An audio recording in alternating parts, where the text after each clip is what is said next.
بسم اللہ الرحمن الرحیم. السلام علیکم. باخبر سویرا میں خوش آمدید. Good morning to you all. میں صدف عبدالجبار اور میرے ساتھ ہوتے ہیں سائم خان, اور ہم دونوں آتے ہیں صبح سویرے 9 بجے, اور بھرپور طریقے سے ہماری کوشش ہوتی ہے کہ جو اہم سٹوریز ہیں, چاہے پاکستان سے ہو انٹرنیشنلی ہو, اس کو کور کریں اور ہر پہلو سے اسے دیکھیں. تو آج جناب جس اسٹوری کی طرف ہم بڑھ رہے ہیں وہ ہم جس شہر میں رہتے ہیں, شہر قائد, اس کی بات کرتے ہیں, کیونکہ بہت دفعہ ہم یہ ایشوز اٹھا چکے ہیں, اور وہ ہیں کراچی کے ترقیاتی منصوبے. کچھ لوگ کہتے ہیں, خاص طور پہ جو یونیورسٹی روڈ پہ جو ایک پروجیکٹ بن رہا ہے اس حوالے سے لوگ کہتے ہیں ہماری حیاتی میں, ہماری زندگی میں, ہماری لائف ٹائم میں وہ مکمل ہو جائے تو بڑی بات ہم اسے مانیں گے. لیکن کچھ منصوبے ایسے بھی ہیں جو وفاق کی طرف سے جاری ہیں اور اس میں بھی تاخیر ہو رہی ہے, جبکہ وفاق کی اگر ہم بات کریں تو پی ایم ایل این کی حکومت ہے ظاہر ہے مینلی, اور پنجاب میں بھی پی ایم ایل این کی حکومت ہے, تو وہاں جو ترقیاتی منصوبے ہیں وہ ٹائم پر فنش ہو جاتے ہیں, جلدی کمپلیٹ ہو جاتے ہیں. بٹ کراچی میں آ کر ایسے لگتا ہے ساری چیزیں جو ہے نا, سارے مسائل نئے سرے سے جنم لیتے ہیں. تو ترقیاتی منصوبے شروع تو ہو جاتے ہیں لیکن یہ ختم نہیں ہوتے. اب ہم بات کر رہے ہیں یہاں پہ yellow line, red line, orange green line. شہروں میں رنگ بھرے منصوبے ہیں, لیکن یہ صرف پیپرز پہ ہیں بہت حد تک, یا پھر کہیں پر ڈگنگ ہو گئی ہے. لیکن ان میں سے ایک منصوبہ ہے گرین لائن کا, جو مسلسل تاخیر کا شکار ہے. 30 ارب روپے کی لاگت سے یہ منصوبہ جو ہے شروع ہونا ہے, اور اس کے جو اگلا فیز ہے وہ گرو مندر سے میونسپل پارک تک کوریڈور پر وفاق نے کام شروع کیا. لیکن 18 ستمبر کو میئر کراچی نے اس پر کام بند کرا دیا. یہ موقف اپنایا گیا کہ پی آئی ڈی سی ایل یعنی اس ادارے کے تحت جو ہے تقریباً تمام ایشو سپرویژن دیکھی جاتی ہے, فنڈز کی الوکیشن کی جاتی ہے, کے پاس کے ایم سی کی این او سی موجود نہیں تھی. اب این او سی تو میئر نے دینی ہے. یہ ایک بڑا, میں کہتا ہوں المیہ اگر کہا جائے اس کو تو غلط نہ ہوگا, کہ یہ جو ہمارے محکمانہ مس کوارڈینیشن ہے نا کراچی کے اندر, وہ اس دن بھی آپ بات کر رہے تھے کہ بڑی فریگمنٹڈ طرز حکومت ہے. یہاں پر پی آئی ڈی سی ایل بھی کام کر رہے ہیں, یہاں پر کے ایم سی بھی ہے, ڈی ایم سی بھی ہے, یہاں پر واٹر بورڈ ہے, یہاں پر سالڈ ویسٹ مینجمنٹ ہے, ایک ادارہ دوسرے پہ ڈال رہا ہے, دوسرا تیسرے پہ ڈال رہا ہے. مس کوارڈینیشن ہے, محکمانہ کوارڈینیشن, جو انٹر ڈپارٹمنٹل کوارڈینیشن ہے وہ غائب ہے. اور مجھے لگتا ہے کہ کراچی میں جو ترقیاتی منصوبے جب شروع ہوتے ہیں تو ان کی کوئی ڈیڈ لائن شاید تعین نہیں کی جاتی, اور ڈیڈ لائن کے اوپر کوئی اسکروٹنائز نہیں کرتا. ڈیپٹی میئر کراچی ہیں سلمان عبداللہ صاحب, وہ یہ کہتے ہیں کہ وفاقی حکومت سے مطالبہ کیا ہے کہ گرین لائن منصوبے پر سندھ حکومت اور بلدیاتی حکومت کو آن بورڈ لیا جائے, منصوبے سے متعلق تمام دستاویزات سامنے لائی جائیں, تمام تقاضے پورے کیے جائیں, تو سندھ حکومت تعاون کے لیے تیار ہے. اب اس پہ وفاق کا رد عمل کیا ہے؟ وفاق یہ کہتے ہیں کہ گرین لائن منصوبے پر کام رکنے سے روزانہ 2 کروڑ روپے کا نقصان ہو رہا ہے, اور 18 ستمبر سے اب تک آپ دیکھیں تقریباً 64 کروڑ روپے کا نقصان ہو چکا ہے. اب یہ نقصان جو ہے ظاہر ہے, یہ جو آپ کی ترقیاتی کام جو آپ لوگوں کے لیے ہو رہے ہوتے ہیں, عوام سے میں بات کر رہی ہوں, وہ آپ ہی کے پیسوں سے, ٹیکس سے آپ کے کٹتے ہیں پیسے, وہ یہاں پر لگنے ہوتے ہیں. تو یہ عوام کا پیسہ ہے جو اس طریقے سے برباد ہو رہا ہے. چلیں ذرا بات کر لیتے ہیں. ترجمان وفاقی حکومت برائے سندھ خواجہ خلیق الزمان انصاری صاحب ہمارے ساتھ موجود ہیں. تھینک یو سو مچ خلیق صاحب جوائن کرنے کے لیے. سب سے پہلے تو بتائیے گا, بڑے الزامات لگائے گئے ہیں کہ وفاق کی طرف سے مکمل نہیں کیا جا رہا منصوبہ. یہ ہرڈلز کیا ہیں, کہاں پہ رکاوٹ ہے؟ کیونکہ وفاق کے تحت چاہے ہم پنجاب میں منصوبوں کی بات کریں, پی ایم ایل این کی گورنمنٹ ہے, وفاق میں وہ منصوبے مکمل ہو جاتے ہیں. Why not in Karachi?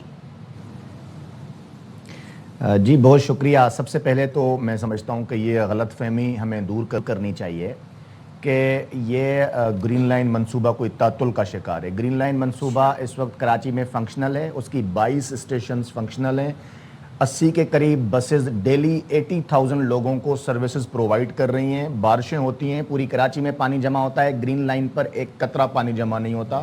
ساری کراچی کی بس سروسز میں لوگ محصور ہو گئے تھے ابھی کچھ دن پہلے جو بارش ہوئی تھی, لیکن گرین لائن چل رہا تھا جو وفاقی فنڈڈ پروجیکٹ ہے. اب اس کا جو کامن کوریڈور کا ایک حصہ, صرف اس میں 1.8 kilometres 3 state of art heritage type stations کے ساتھ ایم اے جناح روڈ کو ہم اس پہ بنا رہے ہیں, اور وہ اسی این او سی پہ ہم نے بنانا شروع کیا تھا, اور اس پہ کام بھی شروع ہو گیا تھا, ڈگنگ ہو گئی تھی, ساری چیزیں بڑے احسن طریقے سے چل رہی تھیں. میں بھی وہاں گیا تھا اور میں نے وہاں پہ جا کے وزٹ بھی کیا تھا. کچھ دنوں کے بعد میئر صاحب نے وہ کام بند کروایا, جس کو میں سمجھتا ہوں کہ اس میں ایک بہت بڑی غلط فہمی یہ جنم لیا تھا کہ NOC نہیں ہے یا اجازت طلب نہیں کی گئی. بعد میں وہ سارے معاملات الحمدللہ طے ہو چکے ہیں اور چند دن پہلے محترم وزیر اعظم نے اس کا نوٹس لیا.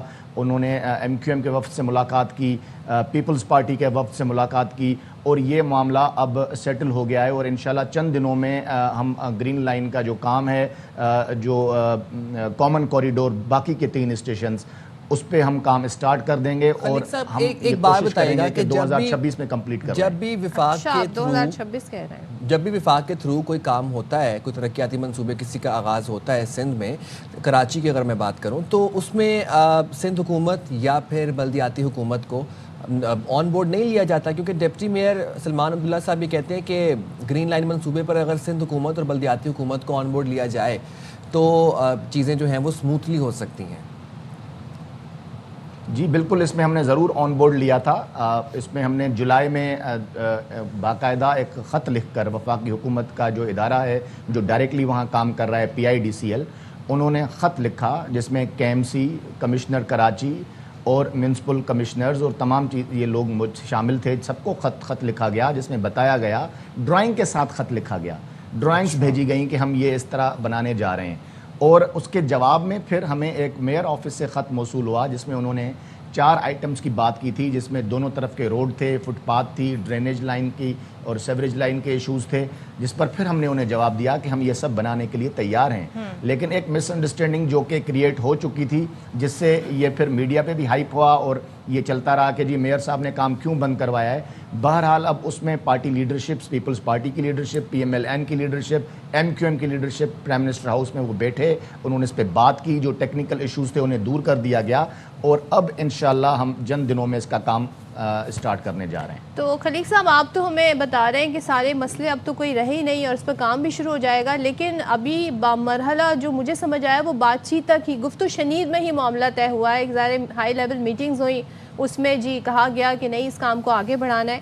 کیا ڈی نوٹیفائی ہوا ہے, کسی قسم کا نوٹس ملا ہے, NOC مل گئی ہیں؟ دستاویزات کی بھی بات کرتے اکثر نظر آتے ہیں ڈپٹی میئر کہ جی ہمارے سامنے تمام تر دستاویزات اس کی رکھی جائیں. تو آن پیپر تو چیزیں ہیں لیکن اپروول ہے کہ آپ کام شروع جو کریں گے اس کے لیے جو ریکوائرڈ ڈاکیومنٹس ہوتے ہیں وہ سب ہیں اس وقت؟ جی اس میں یہ عرض کروں, اس بات کو ذرا سمجھنے کی کوشش ہونی چاہیے کہ جو ہمارا موقف وفاق کا, گرین لائن ایک پروجیکٹ ہے پورا, سرجانی سے لے کر میونسپل پارک صدر تک یعنی جامع کلات تک. اب اس میں جو NOC اس کی جاری ہوئی وہ 2017 میں جاری ہوئی اور ون ٹائم NOC تھی, اس میں کوئی ایکسپائری ڈیٹ نہیں ہے. اسی NOC پہ یہ کام ہم دوبارہ اسٹارٹ ہم نے کیا اور اطلاع دے کے اسٹارٹ کیا.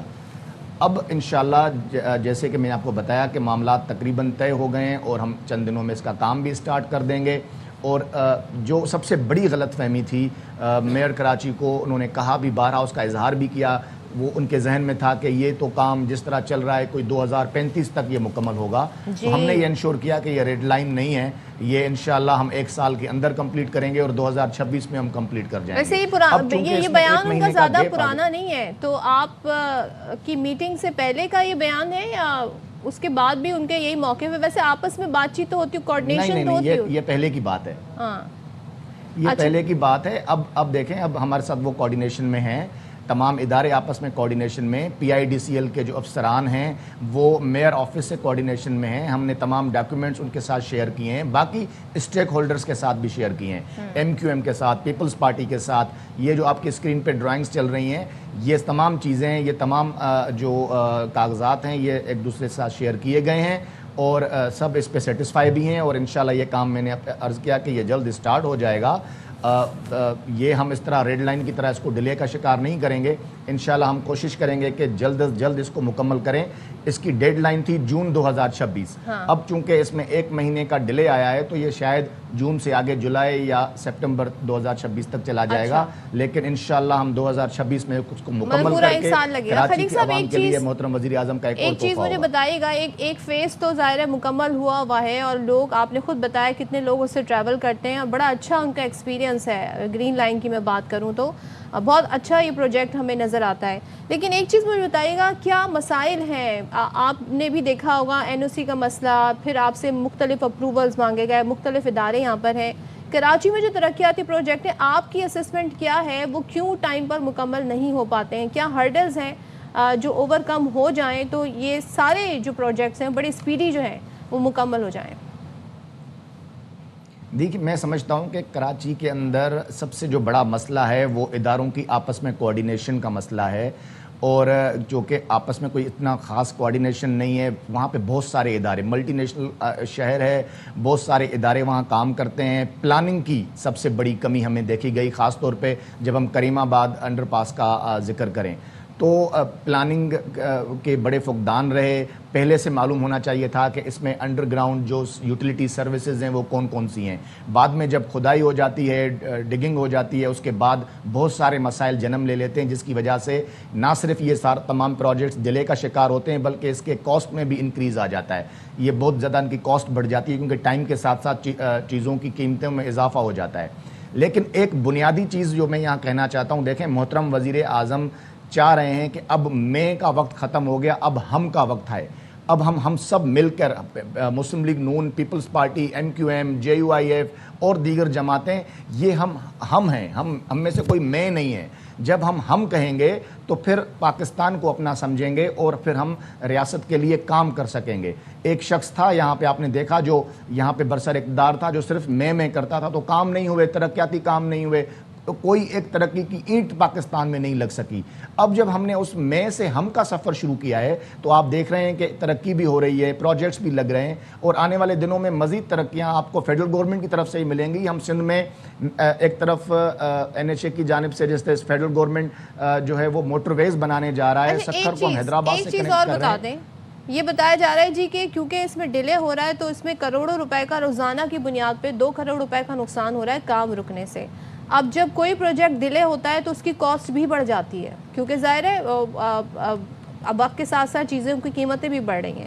تو یہ کتنی اسٹیمیٹ اس کا ہو جائے گا، کتنے کا پروجیکٹ یہ شروع ہوا تھا اور کتنے پہ جا کے ختم ہوگا؟ آپ نے سپٹمبر کا ٹائم دیا ہے 2026 کا کہ یہ پروجیکٹ مکمل ہو جائے گا. جی بالکل، اس میں دیکھیں اگر کاسٹ انکریز ہوئی تو انشاءاللہ فیڈرل گورنمنٹ وہ بھی تعاون کرے گی. ابھی بھی ہم نے 5.5 ارب روپے اس کامن کوریڈور کی 3 جو نئی اسٹیشنز 1.8 کلومیٹرز جو ہم بنا رہے ہیں، 5.5 ارب روپے ایکنک نے منظور کیے تھے.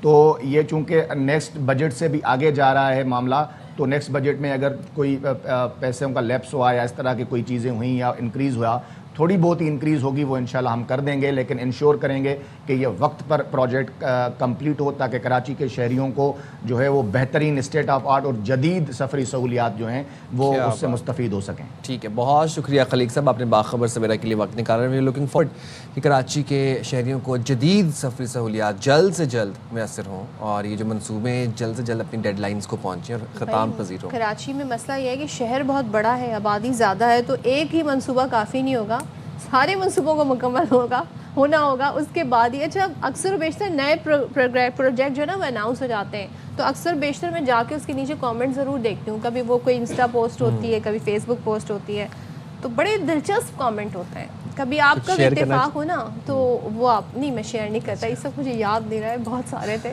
تو آپ کا اتفاق ہو تو ضرور ان کامنٹس کو ضرور پڑھیے. کامنٹ سیکشن میں سے ہاں لازمی پڑھا کریں. کیونکہ لوگ ایک کامنٹ بتا دیتی ہوں جو میجورٹی کا ہوتا ہے، وہ یہ ہوتا ہے جی پہلے جو پروجیکٹ ہے انہیں تو مکمل کر لیں پھر نئے پروجیکٹ اناؤنس کریں. بات تو سچ ہے مگر بات ہے رسوائی کی. ذرا کچھ کھیل کے میدان سے خبریں شامل کر لیتے ہیں. کل ایک بڑی اچھی ڈیولپمنٹ ہوئی اور میری دلی مراد پوری ہو گئی. جناب شاہین آفریدی کو ہم نے دیکھا ہے کہ کرکٹ بورڈ نے فاسٹ بولر شاہین آفریدی کو 1 ڈے کا کپتان مقرر کر دیا ہے. میں ویسے ہی چاہتا تھا T20 کا چاہتا تھا، لیکن چلیں 1 ڈے ہو گیا.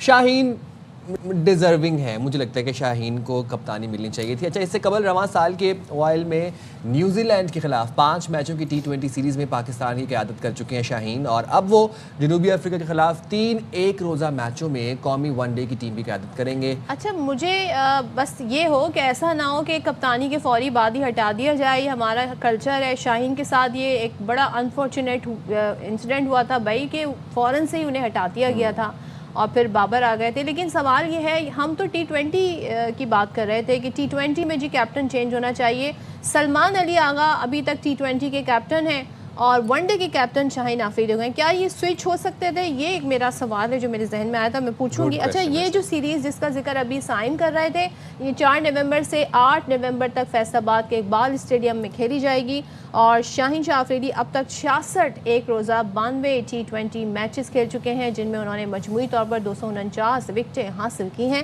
اس کے علاوہ 32 ٹیسٹ میچز میں 120 وکٹیں حاصل کر چکے ہیں. تو بھائی اس سے پہلے بھی میں جو بات کر رہی تھی کہ اس سے پہلے جب شاہین آفریدی کو ہٹایا گیا تھا کیپٹنسی سے, تو بہت سارے ہمارے جو پلیئرز ہیں, سابقہ پلیئرز بھی جو ہیں, انہوں نے اس پر اپنی آواز اٹھائی تھی, اور محمد عامر نے لیکن اس بار محمد رضوان کے لیے آواز اٹھائی. وہ یہ کہہ رہے ہیں جی رضوان کو ون ڈے کی کپتانی سے ہٹانا زیادتی ہے. اچھا جی, کہتے ہیں جی رضوان اسمارٹ کیپٹن تھے, فیصلے میں جلد بازی کی گئی, کپتان روز روز تبدیل نہیں کیے جاتے. سنواتے ہیں آپ کو. شاہین شاہ آفریدی کو او ڈی آئی کا کپتان بنا دیا گیا. مجھے لگتا ہے کہ یہ زیادتی ہے رضوان کے ساتھ. آسٹریلیا میں وہ بندہ سیریز جیتا, پھر ساؤتھ افریقہ میں وہ سیریز جیتا. رضوان کی کوئی پرفارمنس بری نہیں تھی, رضوان ٹھیک چل رہا تھا, اسمارٹ کیپٹن ہے, اس کو سینس ہے کپتانی کی. آغا کو آپ نے بنایا T20 کا کپتان, آپ سارے پیچھے لگے ہوئے, اس کو ہٹا دیں. شان بھی بیچارہ سیریز بائی سیریز چل رہا ہے. ہم اپنی کرکٹ میں ٹھہراؤ جو ہے نا خود ہی نہیں لانا چاہ رہے. یہ جلدی کا فیصلہ ہے, یہ چیزیں ختم کرنی پڑیں گی. آپ کی ٹیمیں ایسی نہیں بنتی, ہر 4 مہینے کے بعد کپتان آپ چینج کر دیتے ہیں, کیپٹنز روز روز نہیں بنتے.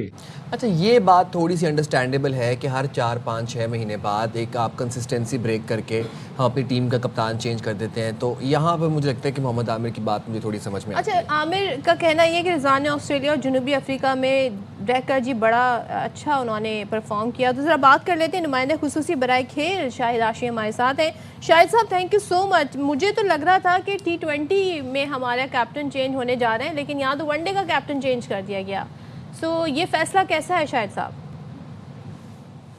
فیصلہ تو دیکھیں اب ثابت ہوگا جب شاہین شاہ آفریدی کپتانی کریں گے, لیکن ایک تو اس کی ٹائمنگ صحیح نہیں ہے. جنوبی افریقہ جب آئی تھی اس وقت اعلان ہونا چاہیے تھا کہ ہمارا ٹیسٹ کا کپتان یہ ہوگا, ہمارا ون ڈے کا کپتان یہ ہوگا. شان کو تو خیر پہلے سے بنا دیا تھا, لیکن middle of a test match Rizwan کو ابھی ایک دفعہ اور بیٹنگ کرنی ہے. اس کے دل پہ کیا گزرے گی, آلدو اس کے ریزلٹس اچھے نہیں آ رہے تھے. اس نے آغاز بہت اچھا کیا تھا, جس طرح محمد عامر کی ابھی آپ نے کامنٹ سنوائی کہ آسٹریلیا کو 22 سال بعد پاکستان سیریز ہرانے میں کامیاب ہوا آسٹریلیا میں. پھر 3-0 ساؤتھ افریقہ کو. کبھی زندگی میں ان کے کیریئر میں کبھی ساؤتھ افریقہ کو کسی نے 3-0 نہیں ہرایا تھا ہوم پر ون ڈے سیریز میں. لیکن پھر پاکستان کی پرفارمنس ایک دم سے گرنا شروع ہوئی. ہم ٹرائی سیریز کا فائنل ہار گئے, ہم چیمپئنز ٹرافی کے پہلے راؤنڈ میں باہر ہو گئے, ہم 3-0 ہار گئے نیوزی لینڈ میں ون ڈے سیریز. پھر ہم ویسٹ انڈیز جیسی ٹیم سے 2-1 سیریز ہار گئے, جو 34 سال میں ویسٹ انڈیز کے خلاف ہماری پہلے ون ڈے سیریز کی شکست تھی. تو ریزلٹس خراب آنا شروع ہو گئے تھے. تو اس سیریز سے پہلے اس سیریز سے پہلے اپوائنٹمنٹ ہو جانا چاہیے تھا. Middle of the test match درست نہیں ہے, اور پھر یہ نہیں بتایا گیا کہ ٹینیور کتنا ہوگا شاہین شاہ آفریدی کا. کیا صرف ایک سیریز کے لیے بنایا؟ اگر آپ نے 2027 کے ورلڈ کپ کی طرف پروگریس کرنی ہے, اپنی ٹیم بنانی ہے, اپنے کپتان کو سیٹل کرنا ہے, تو ایک کپتان کو 2027 کے ون ڈے ورلڈ کپ. لیکن شاہد صاحب ایک چیز بتائیں, آپ نے ٹینیور کی بات کی, کیا کبھی یہ بتایا جاتا ہے کسی بھی کیپٹن کو بناتے وقت یہ بات مینشن کی جاتی ہے؟ میں نے تو یہ روایت نہیں دیکھی ہے. دوسرے ابھی ہونا ہے 1-2 سال سے یہ ہوا ہے, ابھی 1-2 سال سے ہی ہوا ہے, ورنہ پہلے ٹینیور بتایا جاتا تھا. 2-3 سال ہو گئے کہ ہم ٹینیور نہیں بتاتے. ٹینیور بتانا ضروری ہوتا ہے تاکہ کپتان کو بھی اعتماد ہو جائے, اور وہ جو ٹیم میں کپتانی کے دوسرے امیدوار ہوتے ہیں ان کو بھی سکون اور صبر آئے. وہ ذرا ہاتھ ہولا رکھے بیٹھ جائیں ذرا آرام سے. اچھا, میں یہ پوچھنا چاہ رہی تھی, ابھی 2026 میں ورلڈ کپ ہونا ہے, وہ بھی T20, تو شاہد صاحب T20 پہ فوکس ہونا چاہیے, ون ڈے کا کیپٹن چینج. مجھے ذرا یہ سمجھ آ رہی, سلمان علی آغا کی پرفارمنس سے تو کوئی بھی خوش نہیں تھا. ابھی جو ہمارا ایک پوری لیگ ہوئی ہے, مجھے ایشیا کپ جو ہوا ہے, 2 جگہ کنسسٹنسی دکھائی ہے پی سی بی نے, اور اچھا فیصلہ ہے کہ شان کو کپتان برقرار رکھا. سلمان آغا کو برقرار رکھنے کی باتیں چل رہی ہیں, اور یہی چل رہا ہے کہ وہ T20 ورلڈ کپ تک جائیں گے. ہیڈ کوچ ان سے خوش ہے مائک ہیسن. آپ اگر نتیجے دیکھیں تو آپ یہ کہیں گے کہ جی ٹرائی سیریز پاکستان نے جیتی, افغانستان اور UAE کے خلاف. ایشیا کپ کا پاکستان نے فائنل کھیلا, آلدو کہ پاکستان تینوں میچ انڈیا سے ہار گیا. سلمان آغا کی پرفارمنس بھی اتنی اچھی نہیں ہے, لیکن یہاں پہ 2 جگہ کنسسٹنسی دکھا دی. ایک جگہ ابھی کنسسٹنسی باقی ہے. اگر آپ شاہین شاہ افریدی کو کپتان بنا رہے ہیں تو اس کو اعتماد دیں اور اس کو سلیکشن میں پارٹ بنائیں, اس کو ایک لمبا ٹینیور دیں تاکہ وہ وہ تو ٹیم ٹھیک بنا ہے, سکے. مگر اس کو T20 ایک کا کیپٹن کیوں نہیں چینج ہوا, میں یہ پوچھ رہی ہوں, وہاں کیوں نہیں شاہین شاہ افریدی کو ہم نے وہاں پہ وہی بتا رہا ہوں نا میں کہ پاکستان کرکٹ بورڈ نے, سلیکشن کمیٹی نے وہاں کنسسٹنسی دکھائی. وہ کہتے ہیں ہمیں سلمان آغا پہ اعتماد ہے, اور یہ بھی ایک ریزن ہے کہ ہمارے پاس اب 3-4 مہینے رہ گئے T20 ورلڈ کپ میں. نئے کپتان کے ساتھ زیادتی ہو جائے گی کہ وہ 2.5-3 مہینے میں ایک نئی ٹیم بنائے یا ٹیم کو بہتر کرے, تو اس کے ساتھ بھی پرابلم ہوگا. جیسے ہم نے T20 ورلڈ کپ سے پہلے کیا تھا 2024 کے, کہ ہم نے ایک دم سے بابر نے چھوڑی تھی کپتانی, ہم دوبارہ بابر اعظم کو لے آئے, شاہین شاہ افریدی کو ہٹا دیا. تو ہم اس طرح کے فیصلے کر رہے ہیں, جلدی کرتے ہیں, لیکن جو بھی فیصلہ کریں اس کو صحیح ثابت کرنے کے لیے تھوڑا ٹائم دیں. قائد اعظم رحمۃ اللہ علیہ کا بڑا مشہور قول ہے, I don't take a right decision, I take a decision and then make it right. Shahid بھائی ایک بات بتائیے گا کہ ویسے کیا یہ ضروری ہے کہ اگر کوئی کھلاڑی اچھا کھیل رہا ہے تو وہ ایک اچھا کیپٹن بھی ہو سکتا ہے, کیونکہ captain then captaincy comes with a lot of responsibility, اور پھر آپ کے مینجمنٹ اسکلز بڑے امپورٹنٹ ہیں, لیڈرشپ اسکلز بڑے امپورٹنٹ ہیں, انٹیگرل ہوتے ہیں آپ کی کیپٹنسی کے اندر. تو یہ نہیں ہو سکتا کہ جو کھلاڑی اچھا کھیل رہا ہے اس کو اپنے کھیل پہ فوکس کرنے دیں, اس کو اپنا کھیل بہتر سے بہترین بنانے دیں, اور جن کھلاڑیوں کی لیڈرشپ اسکلز اچھی ہیں ان کو آپ بے شک کیپٹنسی میں استعمال کریں. ہاں, وہ ضروری نہیں ہوتا کہ کوئی بہت ہی اچھا پلیئر ہو وہ اچھا کپتان بھی ثابت ہو. ہم نے دیکھا بابر اعظم نے اچھے خاصے عرصے تک پاکستان کی کپتانی کی, لیکن وہ جو کپتانی کے انگریڈینٹس ہوتے ہیں, ایگریشن ہوتی ہے, گیم اویئرنیس ہوتی ہے, ایک سالیڈیٹی ہوتی ہے کپتان میں, کمیونیکیشن اسکل ہوتی ہے, وہ بابر اعظم میں نہیں تھی. پاکستان بڑے کلوز میچ آ کر ہار جاتا تھا, اچھی خاصی ٹیم کو پھنسا کر وہاں سے میچ ہار جاتا تھا. تو بابر اعظم بڑا اچھا کھیل رہے تھے لیکن وہ اتنے اچھے کپتان ثابت نہیں ہوئے. تو ضروری نہیں ہوتا. اب جیسے سلمان آغا ہیں, ٹیم نے تھوڑا اچھا پھر بھی کر دیا ایشیا کپ کا, اگر آپ فائنل سمجھ کر کھیلیں تو فائنل کھیلا, لیکن وہ پرفارم نہیں کر رہے. تو آسٹریلین فارمولا یہ ہوتا ہے کہ پہلے وہ 11 اچھے پلیئر سلیکٹ کرتے ہیں, پھر دیکھتے ہیں ان میں سب سے اچھا کون ہے, جس میں کپتانی کی اسکل کیا ہے, اس کو پھر کپتان کرتے ہیں. اچھا شاہد صاحب, جب بھی ہم دیکھتے ہیں کیپٹنسی چینج ہوتی ہے, نئے کیپٹن آتے ہیں, تو کچھ ایسی خبریں بھی آتی ہیں جی بڑی لابی, ان کی لابی الگ ہے, ان کی ایک الگ گروپ الگ ہے. اس time as we speak now, one day اور ٹیسٹ کو تو چلے ابھی سائڈ پہ رکھ دیتے ہیں, ون ڈے اور T20, ان کے کیپٹنس کا یہ ایشو تو نہیں ہے, کیپٹن کے چینج ہو جانے سے گروپ بندی کا سلسلہ تو نہیں شروع ہو جائے گا ٹیم میں؟ دیکھیے اس ٹیم میں اتنے بڑے پلیئر نہیں ہیں. ایک زمانہ ہوتا تھا کہ پاکستان کی ٹیم میں جو 11 پلیئر کھیل رہے ہوتے اس میں 4-5 کپتان ہوتے تھے. ایک کپتان جو انکمبینٹ ہوتا تھا, جو موجودہ کپتان ہوتا تھا, باقی 4 جو فارمر کیپٹن ہوتے تھے. اس وقت تو ایسا لگتا تھا, لیکن اس ٹیم میں اتنا نہیں لگتا. اب یہ شاہین شاہ افریدی کی ذمہ داری ہے کہ آگے اگر T20 ورلڈ کپ کے بعد وہ T20 کے بھی کپتان بنتے ہوئے نظر آ رہے ہیں, اگر وہ بنتے ہیں تو ان کو اپنے سلیکشن میں عمل دخل رکھنا چاہیے. یہ باتیں بھی ہو رہی ہیں کہ رضوان کو ون ڈے کی ٹیم سے ٹوٹلی نکال دیا جائے گا, جو کہ غلط ہوگا. آپ پچھلے 20 ون ڈے انٹرنیشنل نکال کے دیکھیں تو نمبر 2 ہیں وہ پاکستان کے بیٹرز میں, کیپنگ بھی بہت اچھی کرتے ہیں. اور پھر دوسرے, ہم نے ابھی پچھلے 3-4 سال میں کوئی بھی رضوان کا متبادل وکٹ کیپر نہیں بنایا وائٹ بال میں. ریڈ بال میں تو ہم تھوڑا بہت کر رہے ہیں, لیکن وائٹ بال میں ہم نے نہیں بنایا. وائٹ بال میں ہم حارث کو چانس دے رہے ہیں اور کسی کو ہم نے تھوڑے میچ کھلا کر باہر کر دیتے. تو شاہین کو پھر اپنا عمل دخل بھی رکھنا چاہیے, سلیکشن میں پورا ان کو اعتماد ہونا چاہیے, سلیکشن میں ان کا پورا بھرپور ان پٹ ہونا چاہیے, اور ان کو کوشش کرنی چاہیے کہ اگر ان کا رضوان وہ سمجھتے ہیں ان کا بیسٹ پلیئر ہے ODI کرکٹ کا, تو اس کو ٹیم میں بھی شامل کرانا چاہیے تاکہ یہ تاثر بھی ختم ہو جائے کہ لابنگ ہو. اچھا, اور شاہد صاحب ذرا پنڈی ٹیسٹ پر آ جاتے ہیں. دوسرا دن ہے اور ظاہر ہے اب پاکستان نے جی 2-3 آئی تھنک 350 تو بنانے تھے, 259 انہوں نے بنائے. تو کوشش لگ رہا ہے یہ ہے کہ جی 300 یا 350 تک ہو جائے. آپ کیا سمجھتے ہیں کتنا؟ مجھے تو لگ رہا تھا 300 سے اوپر ہونا چاہیے تھا پہلے دن, بٹ نہیں ہو سکا. 5 وکٹوں کا نقصان ہے. اب پہلے دن کا کھیل ختم ہوا, 259 رنز بنائے. اس وقت کریز پر شکیل 42 اور آغا سلمان جی 10 رنز پر موجود ہیں. ابھی کیا آپ کو نظر آ رہا ہے آج کی پوزیشن کیا ہو سکتی ہے اور کیا کرنا چاہیے؟ دیکھیں, پاکستان کو کم از کم 120 سے 130 رنز اور بنانے اس وکٹ پر, تاکہ پہلی اننگز میں اب ٹیسٹ میچز ڈیسائیڈ ہوتے ہیں. پچھلا ٹیسٹ میچ بھی ہم نے دیکھا, پہلی اننگز میں پاکستان نے 378 بنائے, 109 رنز کی برتری لی, اس لیے کہ پاکستان مشہور ہے سیکنڈ اننگز میں کولیپس کرے گا, اور وہ